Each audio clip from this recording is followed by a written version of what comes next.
নমস্কাৰ মোৰ নাম শ্ৰী কনিবেলা আৰু মই আপোনাক এই জায়গাটো দেখাব আহিছোঁ এই ভিউটো কেনেকৈ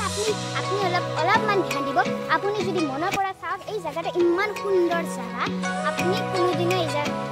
এই জায়গাটো বয়া বুলি ক'ব নোৱাৰে আহক মই